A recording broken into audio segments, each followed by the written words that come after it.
저는 40년간 열심히 직장 생활을 하며 차곡차곡 돈을 모았어요. 젊은 시절에는 매일 새벽같이 일어나 지하철로 출근했고 퇴근 후에는 종종 사무실에 남아 추가 업무를 처리했지요. 그렇게 오랜 세월 동안 성실히 일한 덕분에 드디어 서울 변두리에 조그마한 단독주택 한 채를 마련할 수 있었습니다. 이 집은 번화가와 약간 떨어져 있었지만 도심에 비해 공기가 맑고 조용했어요. 차가 많지 않아 시끄러운 소음에 시달릴 일도 거의 없었고 동네 사람들도 대체로 정이 많아 살기 편했습니다. 저는 이곳이야말로 평온한 노후를 보내기에 안성맞춤이라 여겼지요. 지금껏 앞만 보고 달려왔으니 이제부터는 남은 인생을 좀 더 느긋하게 즐기자고 마음먹었어요. 그러던 중 아내가 3년 전 하늘나라로 먼저 떠나버렸습니다. 저와 함께 정년 이후의 삶을 누리겠다고 기뻐하던 사람이었는데 병이 갑작스럽게 찾아와 더 이상 이 세상에 머물 수 없었지요. 그때 한동안 큰 상실감에 빠졌지만 그래도 아내가 남긴 추억을 품고 살아가는 게 제 몫이라 믿었습니다. 처음에는 집 안에서 아내와 함께 찍은 사진만 봐도 가슴이 먹먹해졌지만 시간이 흐르면서 조금씩 아내의 빈자리를 담담히 받아들였어요. 그 후론 텃밭을 가꾸고 바둑을 두며 소소한 일상을 즐기게 됐습니다. 마당 한쪽에 작은 텃밭이 있었는데 제 나름대로 작물을 심고 돌보면서 보내는 시간이 참 좋았지요. 상추나 고추 같은 채소를 직접 길러서 수확하면 묘하게 뿌듯한 기분이 들었습니다. 또한 저는 바둑 두는 것을 좋아하여 동네 노인정이나 공원에서 동네 어르신들과 한 판씩 겨루기도 했습니다. 가끔은 그분들과 이야기꽃을 피우며 웃곤 했는데 아내를 잃은 후에 더욱 소중한 모임으로 느껴졌어요. 그렇게 작은 즐거움들을 찾아가며 고요하지만 나쁘지 않은 노후를 누리고 있었습니다. 그뿐만 아니라 은퇴하기 전부터 언젠가 바닷가에서 살고 싶다는 바람을 갖고 있었어요. 그래서 강원도의 해안가 근처에 작은 집을 한 채 더 마련해 두었지요. 서울에 사는 동안에는 자주 가지 못했지만 틈나는 대로 그곳으로 여행을 가서 바다를 바라보며 바람을 쐬곤 했습니다. 맑은 공기와 탁 트인 수평선을 보면 마음이 한결 편안해졌어요. 바닷가 소리를 들으며 산책도 하고 때로는 해안도로를 따라 드라이브를 즐기다 보면 일상의 모든 걱정이 사라지는 듯 했습니다. 그러던 어느 날 아들이 갑작스럽게 전화를 걸어왔습니다. 그날은 마당에서 텃밭을 살펴본 뒤 거실에 앉아 녹차를 마시며 잠깐 눈을 붙이려던 참이었지요. 아버지, 저 대출금이 너무 버거워요. 월급으로 간신히 이자만 내고 있는데 계속 이렇게 살 수는 없어요. 아들의 음성에는 지친 기색이 역력했습니다. 옛날에 저도 집 장만하느라 꽤나 고생했던 기억이 떠올랐지요. 기본 생활비를 아껴가며 힘들게 대출을 갚았던 시절이 저절로 생각났습니다. 그 마음을 모를 리 없어 제 심정이 조금 짠해졌습니다. 그러게, 대출이라는 게 한번 얽히면 쉽지 않지. 아들이 걱정스러운 목소리로 말했어요. 아버지, 차라리 제가 아버지 집에서 살면 어떨까요? 이자 부담 좀 덜고 싶어서요. 저랑 아내가 들어가도 괜찮을까요? 순간 이런 생각이 들었습니다. 이 집에는 나 혼자 지내기도 넉넉한데 애들도 들어오면 더 북적거릴 것 같긴 하지. 하지만 저도 바닷가 집으로 이사를 하려던 계획이 있기도 했고 아들이 조금이라도 편해진다면 그것도 나쁘지 않다고 느꼈어요. 그런데 다음 순간 며느리의 목소리가 이어졌습니다. 아버님이 혼자 사시면 많이 외로우실 것 같아요. 저희가 함께 살면 아버님도 덜 심심하시고 저희도 대출 부담 좀 줄일 수 있으니 다들 윈윈이지 않을까요? 며느리는 달콤한 말로 저를 설득하려 했지요. 그 말에 약간 기분이 묘했습니다. 처음엔 정말 제 외로움을 걱정해서 하는 말인가 싶었지만 아들의 대출 문제와 관련해 의기투합한 듯한 느낌도 받았지요. 그래도 며느리가 그리 나쁘게만 보이진 않았습니다. 손주라도 생기면 집안이 훨씬 밝아질 테고 저 역시 적적함을 덜 수 있을 거라 생각했거든요. 저는 깊이 고민하지 않고 결정을 내렸습니다. 그래, 내가 바닷가 집으로 이사할 생각도 있었으니 너희가 이 집에서 살아라. 아들과 며느리는 한층 밝아진 목소리로 기뻐했어요. 저 또한 마음 한구석이 뿌듯했지요. 어차피 저는 집 한 채만 있어도 충분했고 바닷가 집이 있으니 굳이 서울 집에 미련을 가질 이유가 없었거든요. 그 후로 며느리와 아들이 자기네 이삿짐을 천천히 옮길 계획을 세웠고 저도 그에 맞춰 바닷가 집으로 내려갈 준비에 돌입했습니다. 잡다한 짐들은 정리해서 일부는 처분하고 일부는 바닷가로 옮기는 식으로 일을 진행했지요. 그렇게 분주하게 움직이면서도 한편으론 새로운 시작에 대한 기대감도 커졌습니다. 하지만 완전히 이사하기 전 아무래도 그동안 제가 혼자 살아서 이 집에 부족한 부분이 있을 것 같아 아들과 며느리가 편히 지낼 수 있도록 조금 손봐주고 싶었어요. 그래서 벽지나 바닥, 낡은 창문 같은 것들을 다시 살피며 보수했지요. 그렇게 며칠을 공들여 손보고 나니 아무래도 집이 깔끔해져서 뿌듯했습니다. 어느 날 짐을 꾸리는 중에 며느리에게서 전화가 걸려왔어요. 목소리가 밝아서 무슨 좋은 일이라도 생겼나 했습니다. 아버님, 이 마당이 허전해 보여요? 꽃이랑 나무들 좀 심으면 어떨까요? 처음엔 크게 생각 없이 들었지만 곰곰이 생각해보니 정원이 깔끔하면 아들과 며느리가 이 집에서 더 즐겁게 지낼 수 있겠다고 여겨졌지요. 그리고 저도 평소에 이런저런 꽃을 좋아했기에 마지막으로 내가 선물해주자는 마음이 들었습니다. 좋은 생각이다. 내가 만들어줄게. 사실 정원을 꾸민다는 게 쉬운 일은 아니었지만 아들 내외에게 남겨주는 마지막 선물이라 생각하니 힘이 났습니다. 그 길로 바로 조경 재료와 꽃들을 알아보고 인터넷으로도 여기저기 정보를 찾아보며 계획을 세웠지요. 원래 제 텃밭만 소소하게 가꾸던 터라 이렇게 본격적으로 정원 공사를 하는 건 처음이었습니다. 하지만 배운 것도 많고 새롭게 시도해보는 즐거움도 꽤 컸습니다. 한 달 동안 저는 매일 아침 일찍 일어나 마당에 나갔습니다. 땅을 고르고 비료를 섞고 꽃과 나무들을 옮겨 심으며 구슬땀을 흘렸지요. 장미를 심을 때는 꽃이 시들지 않게 하는데 신경을 많이 썼고 라일락을 심을 때는 향기가 좋으니 문가 근처에 배치했어요. 국화나 목련도 이 집 분위기에 잘 어울릴 것 같아 열심히 심고 가꿨습니다. 평소에 꽃시장이나 화원에 가는 일이 드물었지만 이번에는 거의 매일 들락날락하며 여러 가지 종자를 알아봤지요. 돈도 꽤 들었지만 가족을 위한 일이니 전혀 아깝지 않았어요. 오히려 아들 내외가 웃는 얼굴로 이 정원을 거닐면 좋겠다는 상상을 하며 일에 몰두했습니다. 간혹 아들이 퇴근 후에 와서 삽질을 도와주기도 했지만 며느리는 임신 초기라 조심해야 한다면서 한 번도 마당에 나오지 않았습니다. 그 말에 손주가 생길 생각을 하니 다 이해할 수 있다며 웃고 넘어갔지요. 정원이 완성된 날, 저는 기대를 안고 며느리를 불렀어요.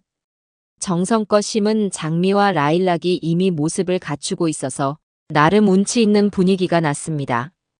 작은 연못까지 만들어 두었는데 그 옆에 놓인 돌다리를 밟으면 물고기들이 수면 아래에서 은은하게 움직이는 모습이 보였지요. 그때 며느리가 한 걸음 물러서서 꽃들을 살펴보더니 말했습니다. 예쁘네요.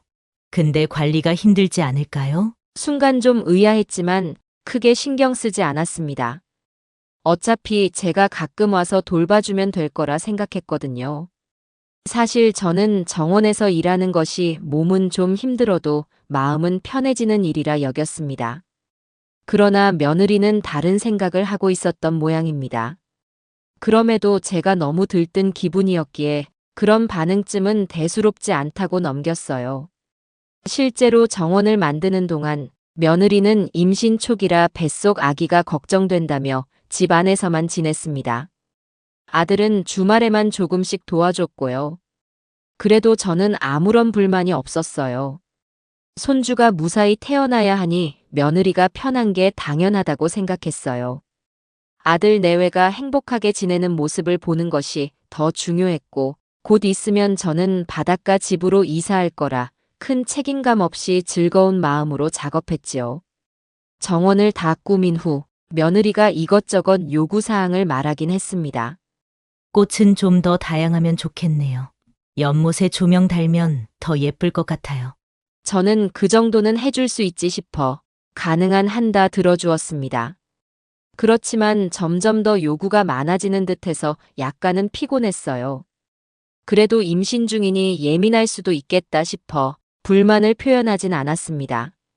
그렇게 정원이 완성되었고 저는 바닷가 마을로 간 지 일주일쯤 지났을 때 며느리가 불만 섞인 목소리로 전화를 해왔어요. 아버님, 정원에 벌레가 너무 많아요. 어제는 모기한테 3군데나 물렸다고요. 사실 꽃이나 나무를 심으면 어느 정도 벌레가 생기는 건 자연스러운 일이었지요. 그래서 저는 간단하게 해결할 수 있다고 생각했습니다. 모기약을 뿌리면 되지. 그런데 며느리는 단호한 목소리로 거절했어요. 화학물질은 아기에게 안 좋아요. 이때부터 뭔가 분위기가 심상치 않다고 느꼈습니다. 정원을 만들어달라 한 건 며느리였는데 벌레가 많으니 모기약은 안 된다 하고 그렇다고 그냥 두는 것도 싫어하니 답답하더군요. 그래서 일단 며느리 마음을 달래주려는 쪽으로 생각했어요. 좀 더 자연 친화적인 방법으로 모기나 벌레를 줄일 수 있을까 하고요. 그러나 다음 날 며느리가 또 전화를 해서는 뜻밖의 얘기를 꺼냈습니다. 아버님, 이 정원 관리는 누가 해요? 저는 순간 당황했지만 어느 정도 예상은 했습니다. 아들과 며느리가 바쁜 건 알고 있었고 게다가 임신 중이니 정원 관리를 혼자서 해내기는 어렵겠지요. 그래서 평소처럼 제가 곧 손을 봐줄 수 있다고 대답했습니다. 내가 가끔 가서 도와줄게. 그런데 며느리의 반응이 시원치 않았습니다. 잠깐 대화를 마무리하긴 했지만 묘하게 불만스러운 기색이 느껴졌습니다. 저는 정원은 내가 만들어줬으니 관리 책임도 내게 있다고 생각하나 싶어 조금 씁쓸했어요. 그 뒤로 며칠 지나지 않아 며느리가 또 전화를 걸어왔습니다. 아버님, 정원에 잡초가 너무 많아요. 와서 좀 뽑아주세요. 평소 같으면 그래, 알았다 하고 바로 차 타고 달려가도 됐겠지만 저는 그때 바닷가 집 리모델링 공사 문제로 꽤 바빴습니다. 그래도 가족이니 또 며느리가 임신 중이라 고생하지 말라고 일부러 시간을 내어 서울까지 올라갔지요. 일손을 돕는 김에 정원도 다시 손보고 벌레도 어느 정도 잡아주려 노력했습니다. 그런데 그걸로 끝이 아니었습니다. 그 후로 며느리는 매일 아침 전화를 걸어 물어댔습니다. 아버님, 정원 잡초 뽑으러 언제 오세요? 처음엔 어느 정도 이해했지만 하루가 멀다 하고 같은 요청이 이어지니 점점 기운이 빠졌어요. 아들은 이 상황에서 아무런 도움도 되지 않았습니다. 오히려 며느리 편을 들기만 했습니다. 아버지가 만든 정원이니 관리도 아버지 책임이죠. 저는 그 말이 섭섭했지만 이 또한 꾹 참고 넘겼지요. 그래도 내가 사랑하는 아들과 손주가 머무를 집이니 내가 조금 더 수고하자는 마음이었어요. 며느리의 전화가 걸려온 건 비가 올 듯 말 듯한 어느 흐린 날이었어요. 그날도 저는 새벽 일찍 일어나 바닷가 집 공사에 필요한 자재를 확인하고 있었지요. 현장에 가기 전 혹시나 놓친 것이 없는지 점검하던 중 며느리의 이름이 휴대폰 화면에 떴습니다. 머릿속에는 또 무슨 일일까 하는 생각이 스쳤지만 그냥 모른 채 할 수는 없어서 전화를 받았죠. 아버님, 언제쯤 서울에 오시나요? 목소리가 다급해 보였습니다. 이전에도 몇 번 이런 식으로 연락이 왔던 터라 혹시 정원 잡초 문제인가 싶었지요. 그래도 가족이니 불편을 호소하면 가만히 있기 힘든 마음이 있었고 임신 중이라는 며느리를 생각하면 차마 거절하기도 쉽지 않았습니다. 그래서 일단 공사팀에게 양해를 구하고 서둘러 서울로 향했어요. 차창 밖으로 올라가는 고속도로를 바라보며 이번엔 또 어떤 불만을 털어놓으려나 하는 예감이 들어 마음 한쪽이 답답해졌습니다. 그래도 가능한 한 잘 얘기해보고 오자고 스스로 다짐하며 운전대를 잡았지요. 서울에 도착하자마자 문을 열어주던 며느리의 얼굴에서 반가움은 찾아볼 수 없었어요. 대신 잔뜩 화가 난 기색이 역력했습니다.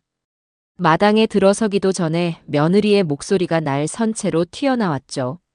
아버님, 잡초 뽑으라고 했잖아요. 가실 때 가시더라도 잡초는 싹 다 뽑고 가세요. 저는 아침부터 바닷가 공사 일정까지 조정해가며 달려왔는데 도착하자마자 이렇게 호된 말부터 듣게 되니 정신이 멍해졌습니다.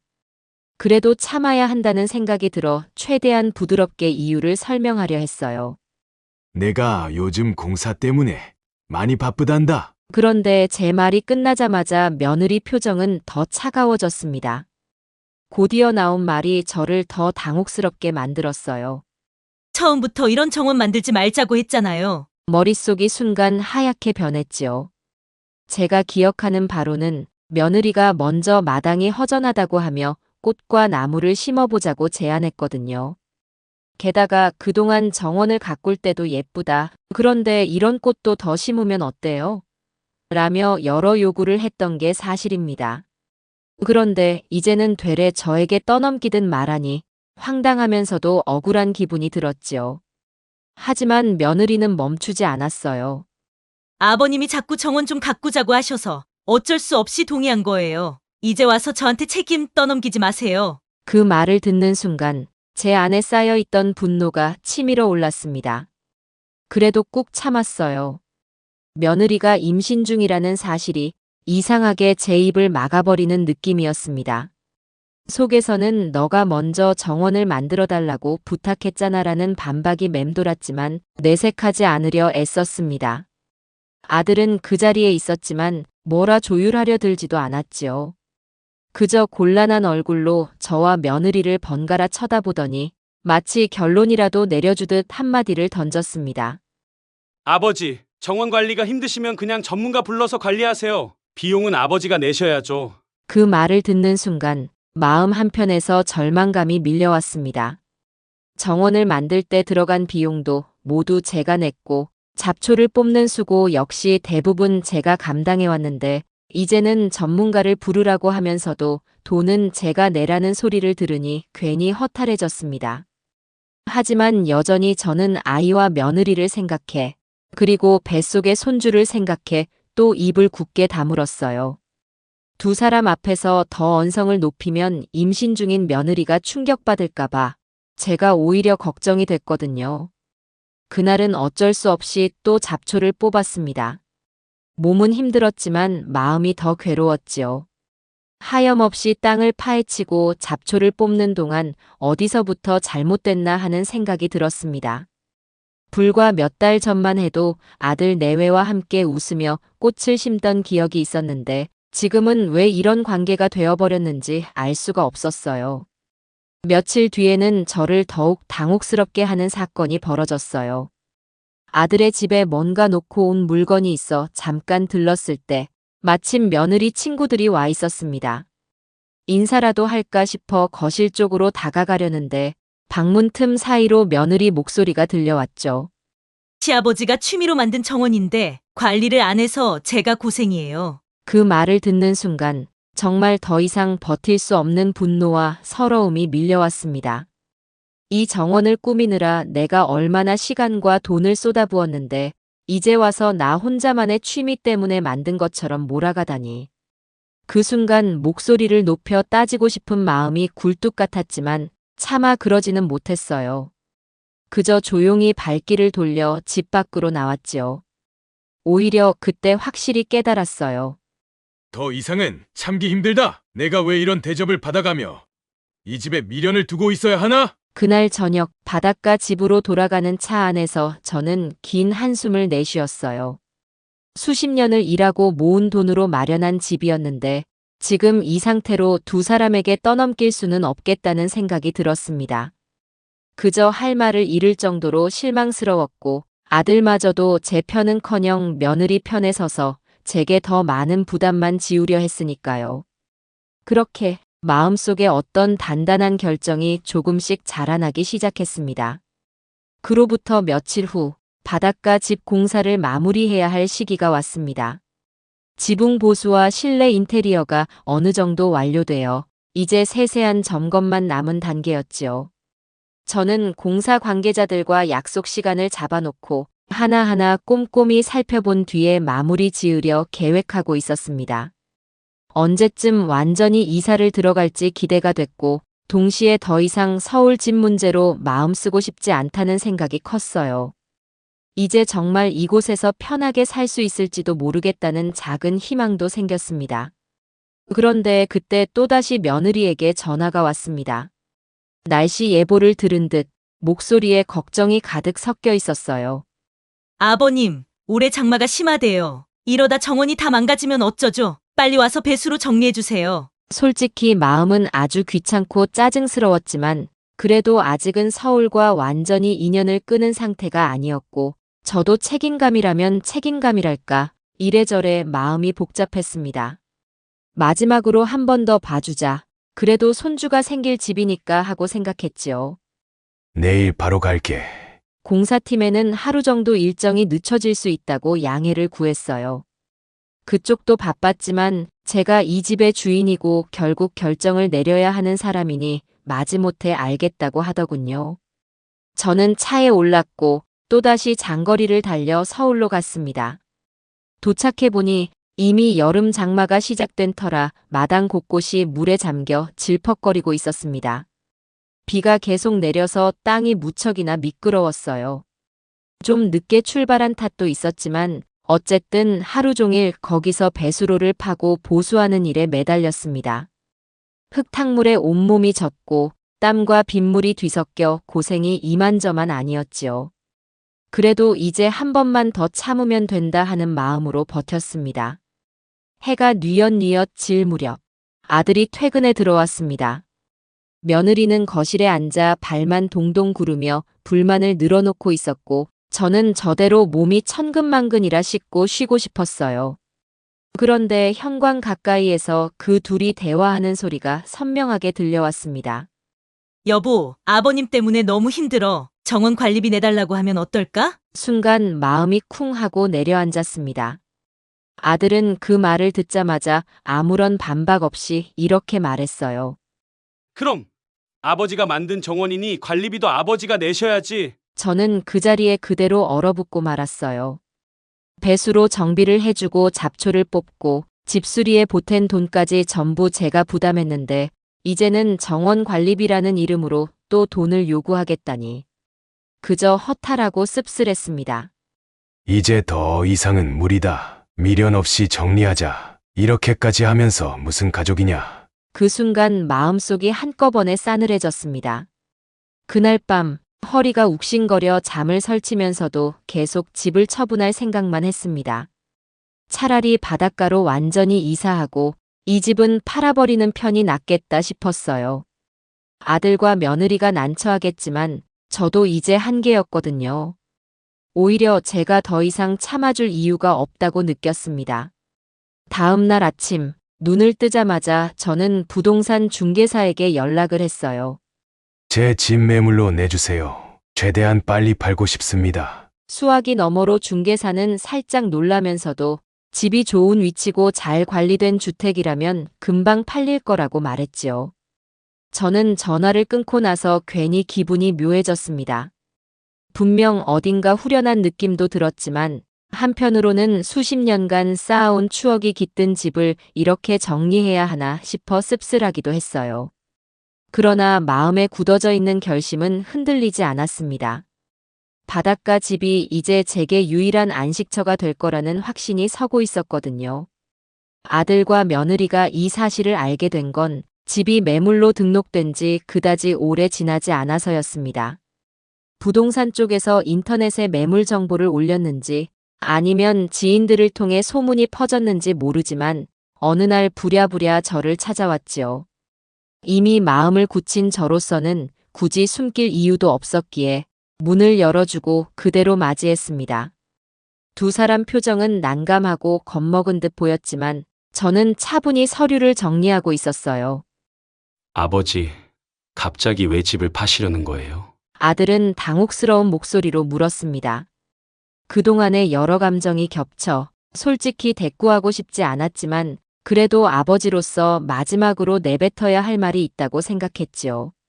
더 이상 이 집에 미련이 없어. 바닷가에서 살 거야. 며느리는 안절부절 못하며 저를 쳐다봤어요.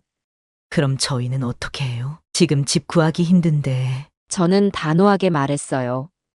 내가 언제까지 너희 정원 관리하는 심부름꾼이었어? 이제 끝이야. 아들은 다급해 보였습니다. 아버지, 저희한테 이 집 좀 팔아주세요. 시세보다 싸게요. 하지만 저는 이미 너무 오래 참고 인내해왔다는 생각에 마음 한구석이 싸늘해진 상태였어요. 너희가 살 형편이 안 되잖아. 그리고 난 시세대로 받을 거야. 그 말을 들은 며느리는 눈물이 그렁그렁해졌고 아들은 할 일 없이 고개를 숙였어요. 서류를 챙기면서도 정말 여기서 더 이상은 물러설 수 없다는 결심이 굳건했습니다. 그날로 집은 본격적으로 매물에 나갔고 저는 부동산과 상의하며 시세를 살폈습니다. 마침 집을 구하던 이가 마음에 들어 한다고 연락이 왔고 생각보다 빠른 시일 내에 계약이 성사될 듯하다는 소식을 들었지요. 제 마음에도 10수년 넘게 살았던 이 공간을 떠난다는 아쉬움이 없진 않았지만 이제 놓아줄 때가 됐다고 스스로를 다독였습니다. 결국 일주일 만에 집을 사겠다는 매수자가 나타났고 바로 계약 날짜가 잡혔습니다. 며칠 뒤 서울집에서 남은 짐을 정리하고 있는데 아들과 며느리가 호되게 놀란 표정으로 저한테 오더군요.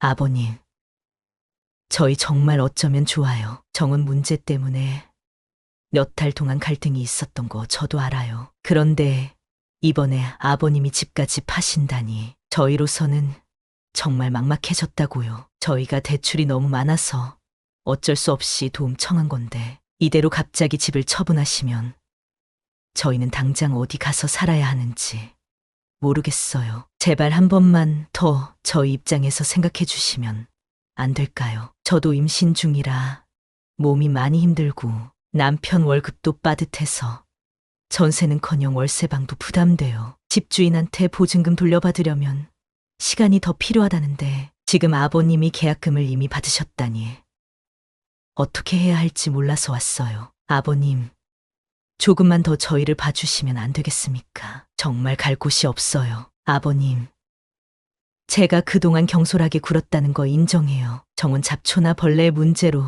자주 전화드린 것도 잘못이었다고 생각해요. 그때는 임신 초기라 예민해서 그랬고 남편도 저도 아버님 의도 잘못 이해한 부분이 있었을 거예요. 하지만 그렇다고 집을 당장 파시면 저희는 정말 막막해요. 조금만 시간을 주시고 기회를 주시면 안 되나요? 지금 전세금도 제대로 마련 못 해놓은 상태라서 당장 나가라 하시면 거리로 나앉아야 해요. 제가 인정할 건 인정해요. 정원을 만든 건 아버님이 날 위해 주신 배려였는데 제가 그걸 잘 관리 못했고 귀찮다고 생각했던 점도 사실이에요. 그렇다고 해도 이렇게 갑자기 집을 파실 줄은 몰랐어요. 아버님이 이사할 거다 하실 때까지만 해도 설마 이렇게 빨리 결정하실 줄은 생각도 못했는데 정말 제발 조금만 더 시간을 주시면 안 될까요? 저희가 알아서 노력해 보겠습니다. 너희가 알아서 노력한다고? 그래, 그 말수도 없이 들었다. 그런데 정원에 꽃을 심어달라며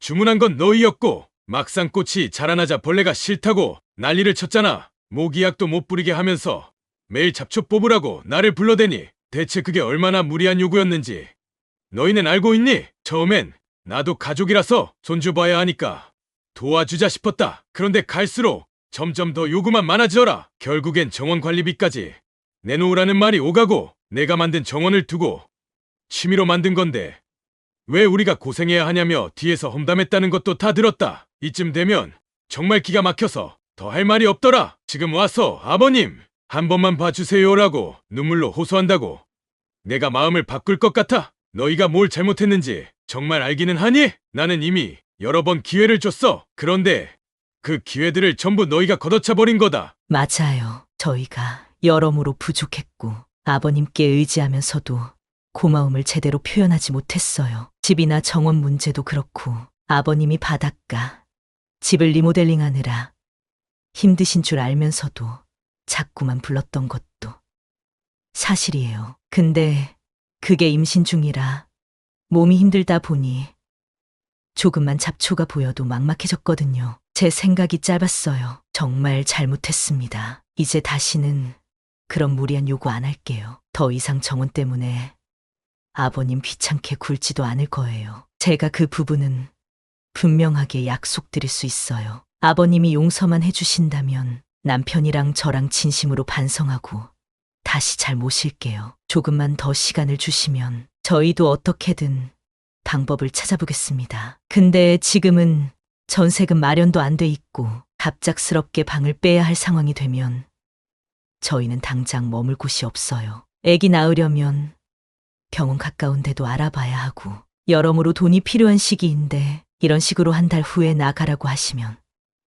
저희 정말 곤란합니다. 조금만 더 저희에게 기회를 주세요. 아버님이 원하는 조건이 있다면 뭘 해도 들어볼게요. 그러니까 제발 집만은 팔지 말아주세요. 내가 언젠가 말했지. 더 이상 이 집에 미련이 없다고. 그 말 그대로야. 너희가 한 행동들이 쌓이고 쌓여서 내 마음엔 이미 아버지로서의 정이 거의 바닥났어. 내가 얼마나 수모를 당해야 했나. 가만히 생각해봐라. 너희가 매일같이 아버님 잡초를 빨리 뽑으셔야죠라고 전화할 때마다 나는 바닷가 집 공사 감독도 미루고 이 먼 거리를 달려왔다. 그럴 때 아들은 뭐라 했나? 아버지가 만든 정원이니 아버지가 책임지셔야죠라고 아주 당당하게 말하더라. 너희 둘 중에 그 말이 누가 한 거였는지 기억하냐? 결국엔 둘 다 같은 소리였어. 그게 도대체 가족에 대한 태도니? 이제 와서 정원 관리 안 시킬게요. 죄송했어요 라고 해봤자 내가 다시 마음을 돌릴 것 같지 않아. 내가 몇 달을 참고 또 참았는지 알아? 애초에 그런 태도를 보이지 않았으면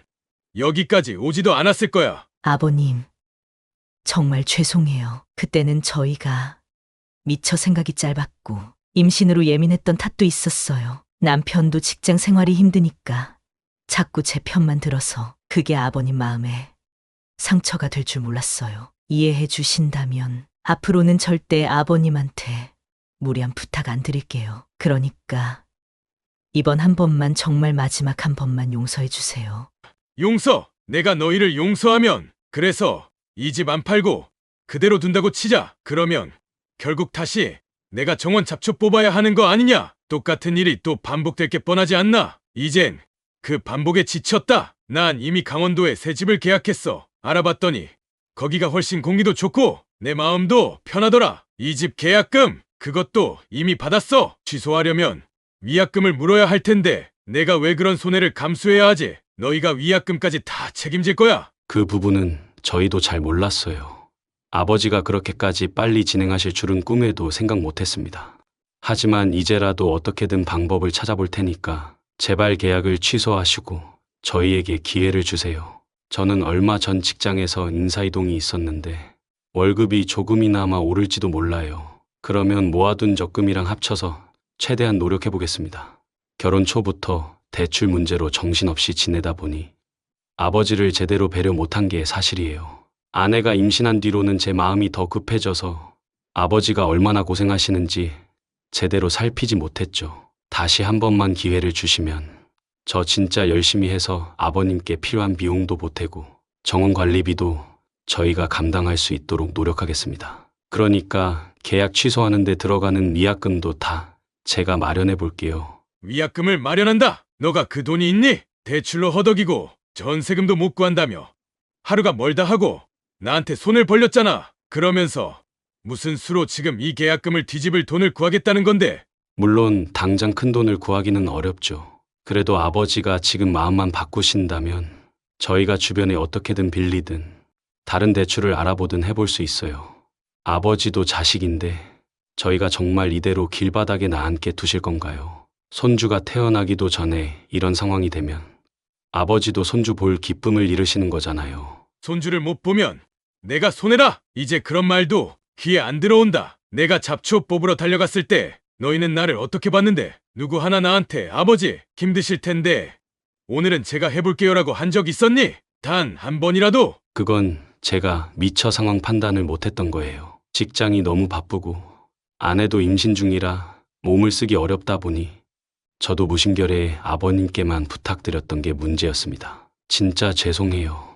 늦었지만 저희도 깨달았으니 이젠 달라질 거예요. 제가 퇴근 후나 주말을 이용해서 직접 마당도 살펴보고 아내도 더 이상 무리한 요구 안 할 겁니다. 웃기지도 않네. 너희가 달라진다. 이미 몇 번을 속았는데 이번엔 진짜라고 믿으라고? 내가 평생을 일하고 모은 돈으로 마련한 집인데 너희들 때문에 내 노후를 바칠 순 없어. 더 이상은 안 돼. 아버님, 저희가 미워도 조금만 봐주세요. 보증금은요, 정말 급히라도 알아보면 어떻게든 될 수도 있어요. 마음만 바꿔주시면 저희가 죽어라 뛰어다니면서 해결해 볼게요. 하루아침에 이러시는 건 너무 가혹하잖아요. 가혹하다고? 가혹하게 한 건 이들이었지. 내가 얼마나 너희 때문에 골머리를 썩였는데 매일 아침마다 언제 와서 정원 손볼 거냐는 전화, 장마철엔 비 맞으면서 배수로 파주고 그래도 내 자식들이라 참았다. 근데 결국 너희는 내가 만든 정원을 두고 뒤에서는 시아버지 취미라고 욕했지. 그런 사실까지 알고도 내가 너희를 도와줘야 해. 아버지, 그건 제가 몰아드릴 말씀이 없습니다. 정말 죄송합니다. 그냥 아내가 친구들에게 하소연하다가 과장된 말이 튀어나온 거예요. 정말 속마음은 그런 게 아니었어요. 한 번만 믿어주세요. 아버지 그래도 가족이잖아요. 가족이니까 그동안 참았어. 가족 아니었으면 애초에 이런 고생도 안 했지. 정원도 만들어줄 필요가 없었고 너희 대출 문제도 관심 끊으면 그만이었어. 그걸 너가 모를 리가 있나. 그런데도 결국 내가 지친 상태가 되어서야 이러지 않냐? 저희가 잘못했어요. 진작 아버님 마음 헤아리지 못한 건 분명 제 불찰이에요. 앞으로 제가 무슨 벌이라도 받겠습니다. 근데 제발 지금 이 임신한 몸으로 갈 곳 없이 쫓겨나게 되는 건 너무 힘들잖아요. 손주 생각해서라도. 네. 아버님, 저희가 이사비나 전세금 조금이라도 부족한 부분을 채울 수 있게 도와주시면 그 뒤로는 절대 민폐 안 끼칠게요. 이제 와서 손주 운운하면서 동정심을 유발하려고 해도 소용없다. 난 이미 강원도에 새 집을 계약했어. 이 집 계약금도 받았고 한 달 후에 다 마무리 지을 거다. 설령 내가 마음을 바꾼다 해도 위약금 물어야 하고 복잡한 절차가 뒤따를 텐데 너희가 그 모든 걸 책임질 능력이 있나? 없잖아. 그러니까 헛된 희망 품지 마. 딱 한 달 후면 여기서 나가야 해. 아버님, 그럼 적어도 보증금이라도 좀 도와주세요. 저희가 지금 가진 돈이 거의 없어요. 대출 때문에 이자 갚기도 버거운 상태라 이렇게 당장 나가야 하면 저희는 정말 노숙 상태가 돼버릴 수도 있어요. 보증금을 도와달라? 내가 이전에 너희 때문에 쓴 돈이 얼만지 알긴 하니? 정원에 꽃 심고 나무 옮기고 연못까지 만들어줬는데 그 비용도 적지 않았어. 그 위에 매번 서울 오갈 때 기름값, 잡초 뽑느라 고생한 내 노동값은 누가 보상해주는데 그 돈으로 내가 정원 만드느라 쓴 비용이랑 그동안 너희 때문에 고생한 값을 받을 거다. 그러니 더 이상 아무것도 바라지 마. 난 이미 너희가 줄곧 나를 부려먹는 동안 감정이 끝까지 식어버렸어. 가족 운운하며 매달려도 이제는 소용없다. 아버님, 이대로 진짜 가시면 저희는 어떻게 하라고요? 정말 잘못했으니 한 번만 마음을 돌이켜 주시면 안 돼요? 저희가 평생 아버님께 사죄하면서 살게요. 집만 이 집만 팔지 말아주세요. 보증금도 조금만 아니 조금이라도 좋으니 빌려주시면 안 될까요? 아버지, 손주가 태어나면 예전에 아버지랑 함께 지내던 행복한 시간을 다시 만들 수 있을 줄 알았어요. 근데 이렇게 돼버리면 저희도 아버지를 볼 면목이 없습니다. 다시 한번 부탁드립니다. 정말 저희가 미웠던 거 다 이해하고 필요한 돈이라면 벌어서 갚겠습니다. 그러니까 제발 한 번만. 아직도 상황 파악이 안 되나 보네. 나는 너희에게 빌려줄 마음도 시간을 줄 마음도 이미 없다. 가족이니까 당연히 도와달라는 말 이젠 귀에 들어오지도 않아. 나도 사람인지라 한계가 있어. 너희가 그 선을 넘었을 뿐이야. 그러니 한 달 후에 무조건 이 집에서 나가라. 새 집 주인한테 인수인계도 해야 하고 나는 강원도로 내려가서 내 삶 살 거다. 손주가 태어나든 말든 이젠 너희 문제니까 너희가 알아서 해결해. 아버님, 정말 이게 끝인가요? 저희는 어떻게... 알겠습니다. 아버지가 마음을 굳히셨다면 저희가 더 어쩔 수 없겠죠. 그래도 정말 마지막으로 죄송하다는 말이라도 드리고 싶었습니다. 정말 죄송해요. 죄송하다고 해서 달라질 건 없어. 이만 가라. 갈 데 없다면 빨리 찾아봐야지. 한 달 금방 간다. 네, 알겠습니다. 정말 죄송합니다. 아버지. 아버님, 더 할 말 없다. 그 한마디를 내뱉자 며느리는 입술을 깨문 채 울기 시작했어요. 아들 역시 고개를 떨군 채 아무런 말도 하지 않았습니다. 그 순간 현관문 너머에서 인기척이 들리더니 부동산 중개사와 매수자가 약속 시각에 맞춰 도착했지요. 저는 무표정한 얼굴로 아들과 며느리를 등지고 현관문을 열어주었습니다. 그 후 대화는 더 이어지지 않았고 아들과 며느리는 중개사와 매수자를 본 뒤 곧장 집을 나서버렸습니다. 거실로 들어온 매수자와 저는 간단히 서류를 확인하고 서로 사인과 도장을 주고받았어요. 계약은 순식간에 성사되었고 저는 집 열쇠를 곧 넘길 거라는 약속과 함께 한 달 후에 짐을 뺀 뒤 인수인계를 하겠다고 밝혔습니다. 모든 게 끝나자 참았던 긴 한숨이 나왔지요. 이제 정말 이 집은 제 것이 아니라 새 주인을 맞이하게 된 겁니다.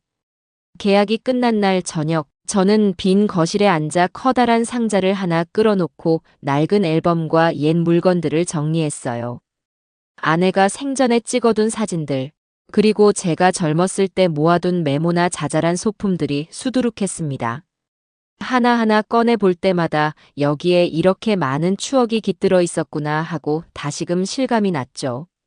하지만 내내 실망과 분노로 얼룩진 최근의 기억이 다른 모든 추억을 희미하게 만들고 있었습니다.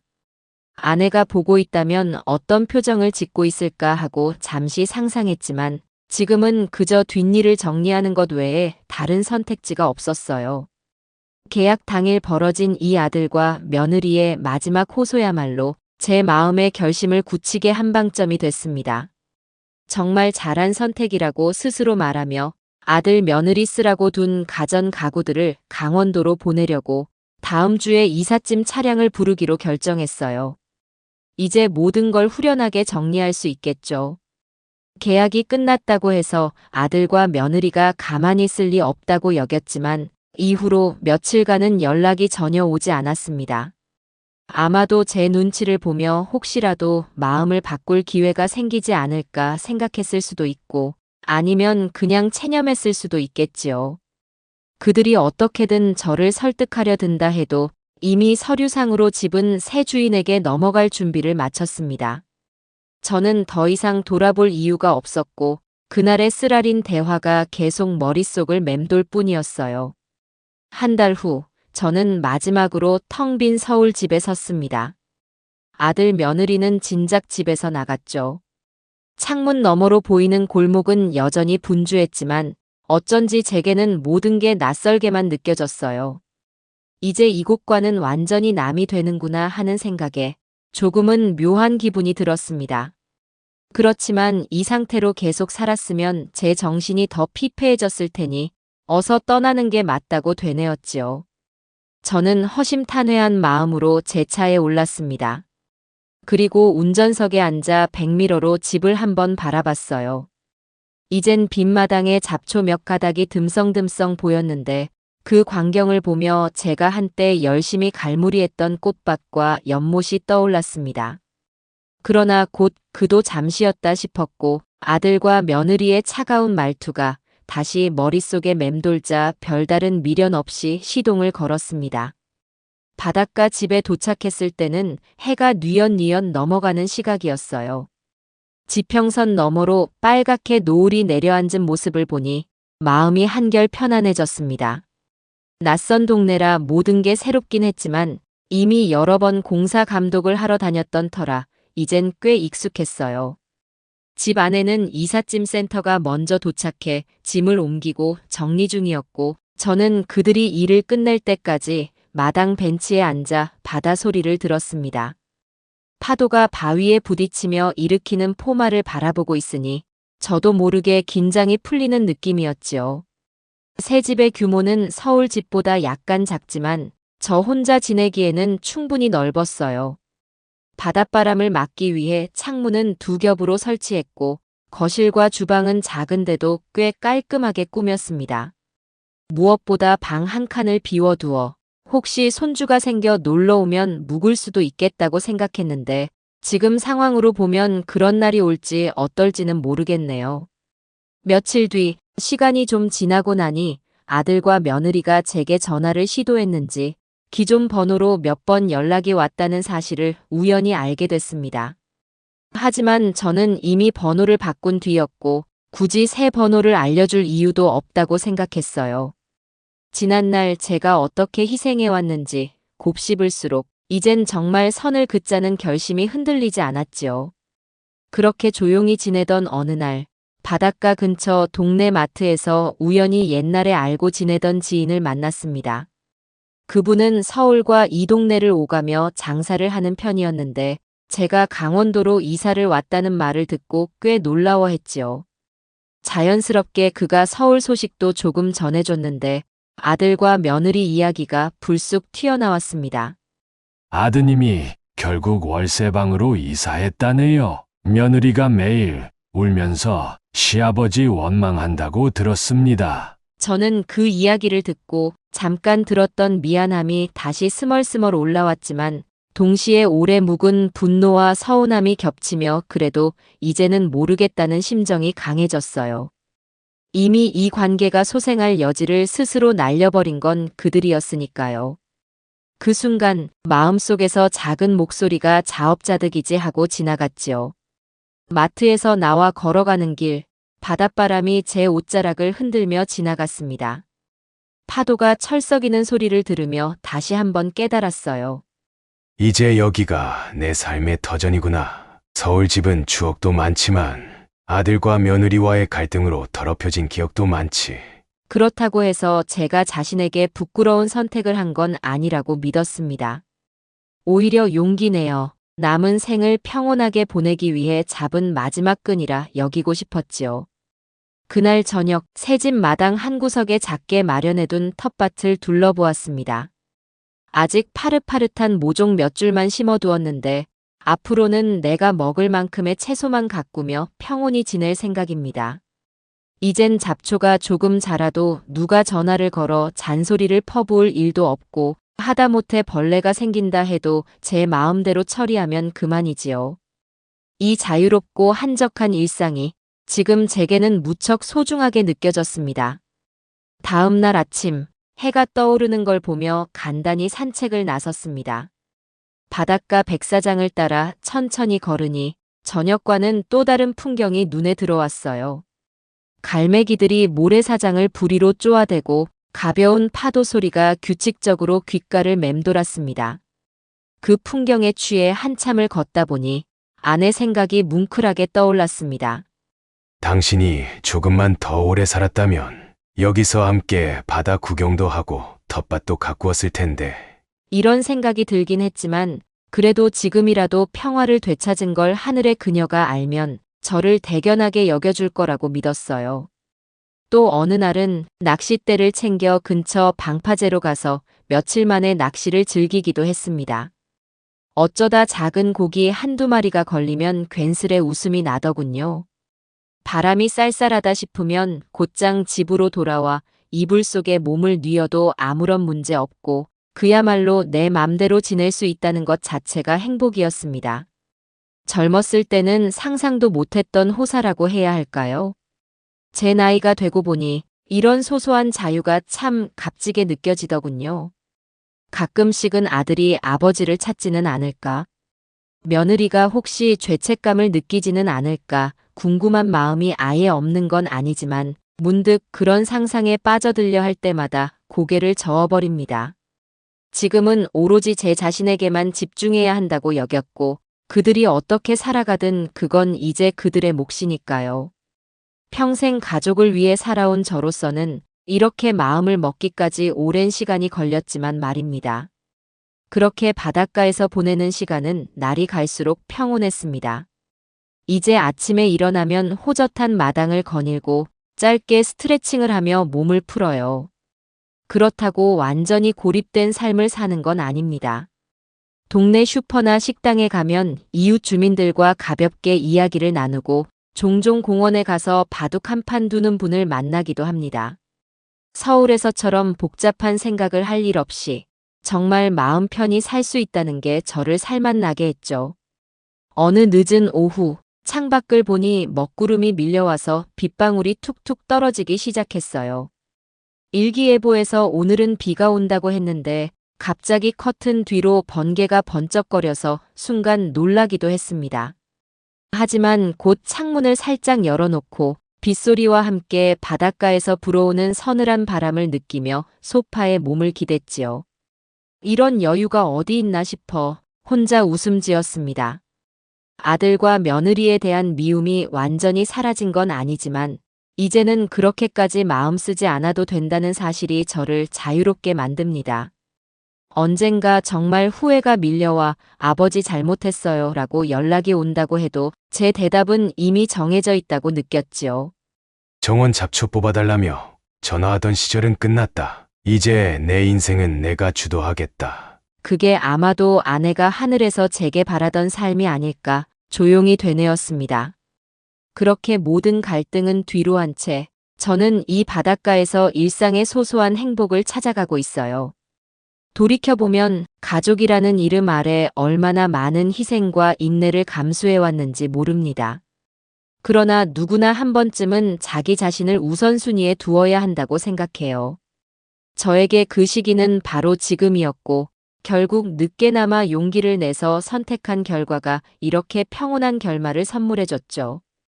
창밖으로 시선을 옮기면 여전히 비가 내리고 바람이 거세게 부는데 마치 그동안의 시끄러웠던 인생을 씻어주는 것만 같았습니다. 저는 나지막이 혼잣말을 했습니다. 이제 정말 내 마음대로 살아도 되겠지. 아무도 대답해주진 않았지만 빗줄기는 점점 거세졌다가 곧 잦아들며 마치 괜찮다고 말해주는 듯 했어요. 저녁 식사로는 마트에서 사온 신선한 해산물을 가볍게 조리해 먹고 따뜻한 물로 샤워를 마친 뒤 조용히 침대에 누워 눈을 감았습니다. 머릿속에는 낚시와 텃밭일이 가득했고 아들과 며느리에 대한 생각은 점점 흐릿해져 갔습니다. 그런데 어느 날 오후 마당에 앉아 새로 옮겨 심은 채소들이 잘 자라고 있는지 살피고 있던 참이었는데 휴대폰 벨이 울렸습니다. 처음에는 혹시 동네 이웃이 무슨 도움을 청하려고 전화한 건가 싶었지요. 하지만 화면에 찍힌 발신인은 다름 아닌 제 아들이었습니다. 제가 번호를 변경한 후로는 연락이 뚝 끊겨 한결 마음 편했는데 아들은 어떻게든 경로를 알아냈는지 이렇게 다시 전화를 걸어온 모양이더군요. 망설임이 없었다면 거짓말이겠지요. 그래도 이제 다 정리했는데 굳이 전화를 받지 않아도 될 텐데 하는 생각이 들었지만 이상하게 한 번쯤은 받아서 무슨 얘기를 하려나 듣고 싶다는 마음도 살짝 생겼습니다. 어차피 저는 여기서 아무런 타협점도 찾을 생각이 없었으니 들을 건 듣고 단칼에 끊으면 그만이라는 결심으로 전화를 받았어요. 아버지 그동안 연락 안 돼서 애가 탔습니다. 아버지가 번호를 바꾸신 것 같아 한참 수소문했어요. 아들의 목소리는 이미 떨리고 있었어요. 예상했던 대로 불안과 초조함이 비치는 어조였지요. 그래도 저는 최대한 덤덤한 목소리로 대답했습니다. 번호 바꾼 건 맞다. 오늘은 뭔 일이냐? 아들은 잠시 뜸을 들이더니 조심스러운 태도로 말을 이었습니다. 사실 저희가 지금 형편이 너무 어려워졌어요. 집에서 나오고 나서 월세를 알아봤는데 그것마저 버거운 상황이에요. 대출 이자도 몇 달 밀릴 위기고 아내가 곧 출산을 앞두고 있어서 돈 들어갈 곳이 정말 많거든요. 그래서 죄송하지만 혹시 아버지께서 정말 조금만 도와주실 수 있는지 여쭤보려고 전화했습니다. 역시나 예상했던 내용이었어요. 저는 한숨을 푹 내쉬고 대답했습니다. 그러니 또 돈을 달라는 거냐? 내가 너희한테 이미 얼마나 빌려줬고 얼마나 노력했는데 그때는 그렇게 내 도움을 당연히 여기고 잡초 뽑으러 불러대고 결국 집까지 내가 팔아버리게 만든 주제에 또다시 돈이 필요하다고 하니 어이가 없구나. 아들은 기가 죽은 목소리로 제게 설명을 이어갔습니다. 아버지, 지금 정말 위급한 상황이긴 해요. 저희가 일자리를 더 구하거나 어떻게든 벌어서 갚아보겠다는 각오는 있는데 당장 병원비나 월세가 밀려서 언제 쫓겨날지 모르는 처지라. 그래서 이번에 잠깐만 손을 빌려주시면 정말 열심히 일해서 갚겠습니다. 그 말에 저는 씁쓸한 웃음을 지었습니다. 어차피 갚는다는 말이 지켜진 적이 없다는 걸 뻔히 알았거든요. 제게 빌려간 돈이 얼마인지는 둘 다 분명히 잘 알고 있었지만 변제하겠다며 약속한 적조차 없었던 게 사실이잖아요. 저는 일부러 냉정한 어조를 유지한 채 말을 뱉었습니다. 너희가 그동안 내게 어떻게 했는지 기억은 하니? 이젠 너가 무슨 사정이 있든 나랑은 상관없다. 손주가 곧 태어난다 한들 내가 신경 써야 할 이유는 없어. 너희가 알아서 해야지. 아들은 금방이라도 울음이 터질 듯한 목소리로 이어 말했어요. 아버지, 저희가 정말 잘못한 거 알아요. 그때 정원 관리 문제나 여러 가지로 아버지를 힘들게 한 거 인정합니다. 하지만 저희도 그동안 후회하고 반성 많이 했어요. 임신한 상태에서 집사람이 예민하다 보니 아버님 마음을 제대로 못 헤아렸고 저도 직장 문제로 정신이 없어서 아버지를 배려하지 못한 건 사실이죠. 한 번만 딱 한 번만 더 도와주시면 그 은혜 절대 잊지 않고 갚겠습니다. 진짜 얼마가 됐든 무조건 갚을게요. 아들의 울먹임에 흔들릴 법도 했지만 이제 저는 더 이상 뒤로 돌아갈 마음이 없었어요. 전에 주고받은 대화나 그동안의 갈등이 머리를 스쳤고 제 아들이 맞나 싶을 정도로 이기적인 태도를 보였던 그날들이 선명하게 떠올랐습니다. 그래서 덤덤하게, 그러나 분명히 거절 의사를 밝혔습니다. 난 너희가 반성하고 있다고 생각 안 해. 그리고 반성한다 한들 내가 받아줘야 할 이유가 없다. 너희가 힘들 때마다 내게 기댈 생각이라면 이제 그만둬라. 나도 너희 문제에 휘말리고 싶지 않아. 그 집 파는 과정에서 내가 어떤 심정이었는지 너는 알지도 못하겠지. 아들은 잠시 말을 잇지 못했어요. 저는 그 침묵 속에서 옛날 기억이 스쳤습니다. 그나마 아들이 철없을 때부터 제가 어떻게 뒷바라지를 해왔는지, 결혼 후에도 아내와 둘이 대출 힘들다고 해서 집에 들어오게 해줬더니 결국은 저를 부려먹은 사실이 스쳐 지나갔지요. 아버지, 제 말 좀 들어주세요. 저도 이제 한 가정이 가장이고 애 아빠가 될 사람이라 이대로 주저앉을 수 없어요. 그래서 도저히 다른 방법이 안 보여서 아버지가 조금만 도와주시면 다시 일어서 보려고요. 정말 다음에는 절대 민폐 안 끼치고 저희가 자립하겠습니다. 그 말을 듣는 순간 지난날 아들과 며느리가 정원 문제로 저를 몰아붙이던 모습이 또 떠올랐어요. 이미 여러 번 속아왔다는 생각과 함께 그래서 이번엔 뭐가 달라지겠냐는 의구심만 강하게 들었습니다.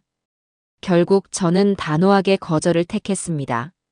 나는 더 할 말 없다. 너 말 들어봐야 항상 같은 결론이더라. 조금만 도와주세요. 반성합니다. 이제 안 그러겠습니다. 그렇지만 결국 달라진 건 하나도 없었고 이젠 내 마음도 너희에게 닫혀버렸어. 죄책감 느끼지 않아도 된다. 너희가 이제 어떤 처지에 놓이든 난 관여 안 할 거다. 아들의 울먹이는 숨소리가 전화 너머로 생생히 전해졌지만 제 결심이 흔들리진 않았습니다. 아들은 마지막으로 애원하듯 말을 건넸어요. 아버지 정말 이대로 끊으시면 저희는 더 이상 방법이 없어요. 아내도 요즘 우울증 기미가 있어 걱정이 태산인데 돈이 없어서 치료도 망설이게 됩니다. 손주가 태어나는데 이렇게 되면 아버지도 손주 얼굴 보지 못할 수도 있어요. 그러나 저는 이미 충분히 생각하고 결정한 사안이었지요. 더는 듣고 싶지 않았습니다. 단호한 목소리로 다시 정리했습니다. 그래. 손주 얼굴 못 보면 그건 어쩔 수 없지. 너가 아무리 애원하고 죄책감을 느끼게 하려 해도 이제 와서 내 마음이 바뀔 거라 생각하지 말아라. 이미 수없이 당해오고 나서는 가족이라 해도 한계를 느껴버렸으니까 이제 너 인생은 너가 책임져야지. 더 이상 나한테 손 내밀지 마라. 내가 매일같이 먼 길 달려와 잡초를 뽑아주고 비 맞으며 정원 고쳐주고 온갖 요구사항 들어주던 그 시절에 너희가 나한테 어떻게 대했는지 곰곰이 생각해봐라. 당연하게 여기고 심지어 정원은 아버지 취미 운운하며 뒤에서 험담까지 했잖아. 그래놓고 이젠 사정이 급해지니까 손주 얼굴 못 보면 어쩌냐.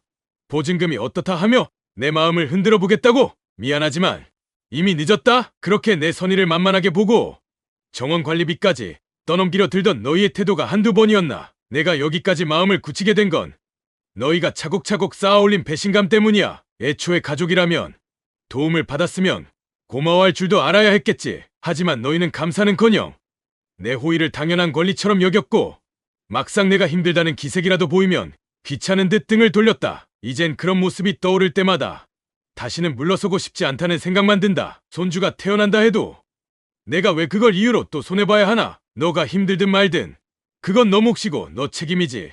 내가 감당해야 할 짐은 아니잖아. 그래서 말하는 거다. 손주 얼굴 못 보면 내가 손해 아니냐고 떠보는 것 같은데.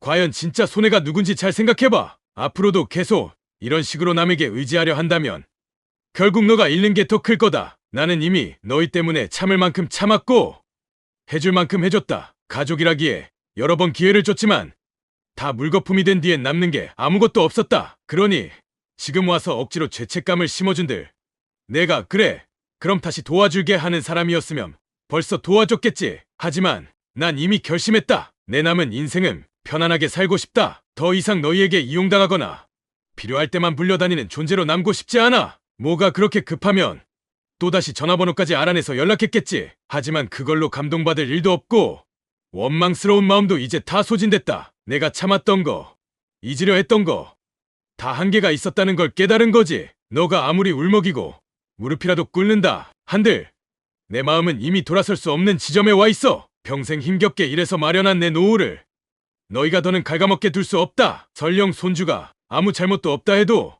난 그 책임까지 떠안을 여유가 없다. 그러니까 다른 방법 찾아봐라. 우리는 이제 각자의 길을 가는 거다. 내가 왜 굳이 너 걱정에 시간을 쏟고 돈을 들이고 또 몸을 다쳐가며 도와줘야 하냐. 도와준들 돌아오는 건 변명과 책임 전가밖에 없었다는 사실이 이미 증명됐잖아. 너가 나한테 했던 말, 행동 하나하나가 전부 쌓여서 지금 이 상황을 만든 거다. 그게 억울하면 그 억울함의 이유가 뭔지 곱씹어보는 게 너 몫이지. 내 몫이 아니야. 나도 사람인 이상 시시콜콜한 걸 다 기억하고 싶지도 않지만 이미 받은 상처가 깊어져서 회복이 안 돼. 지금이라도 차라리 아버지 마음고생 많으셨죠. 한마디 진작에 했으면 사정이 조금 달라졌을지도 몰라. 하지만 늘 현명한 타이밍은 놓쳐버리고 너희 편할 때만 나를 찾는 태도가 반복됐지. 그 결과가 바로 이거야. 다시는 과거로 돌아가고 싶지도 않고 너희가 여기서 아무리 비는 척해도 소용없다. 낚시하고 텃밭 가꾸는 게 훨씬 더 나한테는 마음이 편하고 가치 있어 보인다. 이제 너 인생은 너가 책임지고 꾸려가라. 손주가 태어날 때 나를 보고 싶다면 너가 배려해서 아버지 여기까지 오실 필요 없어요. 저희가 알아서 잘 키울게요. 정도 말할 때야. 내가 스스로 보고 싶으면 갈 수는 있겠지. 하지만 이번처럼 억지로 돈 달라고 조르는 일은 없을 거고 내가 돈을 줄 일도 없을 거다. 정말 깨달을 때가 됐다. 내가 언제까지나 아버지라는 이유로 뒷바라지만 해줄 줄 알았냐? 그 기대야말로 오늘로 완전히 끝났다. 자, 더 이상 할 말 없으니 끊어라. 이제 다시 내 번호 알아내도 똑같은 대답만 들을 거다. 그럼 이만. 그 순간 전화를 끊었고 핸드폰을 내려놓으니 묘한 해방감이 찾아왔습니다. 예전 같으면 그래도 아들인데 조금이라도 도움을 줘야 하지 않을까 하며 마음이 흔들렸을 텐데 이번에는 그런 망설임이 전혀 없었어요. 그동안 받았던 상처가 이미 깊이 배어서 더 이상은 자비를 베풀고 싶지 않다는 확신이 들었지요. 전화를 끊고 나서 저는 다시 마당 한 구석에 놓인 모종들을 살펴보았습니다. 잡초가 조금 올라온 게 눈에 띄어 가볍게 잡아뽑으며 이제 이런 소소한 일조차 누구에게 잔소리를 듣지 않아도 된다는 사실이 새삼스럽게 감사하게 느껴졌습니다. 마음 한구석에 남았던 미안함이나 의무감도 한 번의 통화로 모두 씻겨 내려간 기분이 들었어요. 뒤늦은 해방감이라고 해야 할까요? 그 순간 제가 어깨를 짓누르고 있던 지난날들의 무거운 그림자가 사라져가는 느낌이었지요. 정원 근처엔 작은 텃밭이 있었고 그 옆엔 배출한 빗물을 받아두는 작은 통이 있었습니다. 그 물로 모종을 조금 적셔주면서 이젠 정말 아들과 며느리에 대한 걸 다 내려놓을 수 있겠구나 하고 생각했어요. 어차피 거절할 결심을 하고 받았던 전화였지만 막상 아들이 어떻게 반응할지가 궁금하기도 했고 미련이 조금은 남았던 것도 사실이었거든요. 그런데 직접 통화를 해보니 제 마음은 더 단단해졌습니다. 더 이상 속거나 흔들릴 필요가 없다는 확신이 들었으니까요.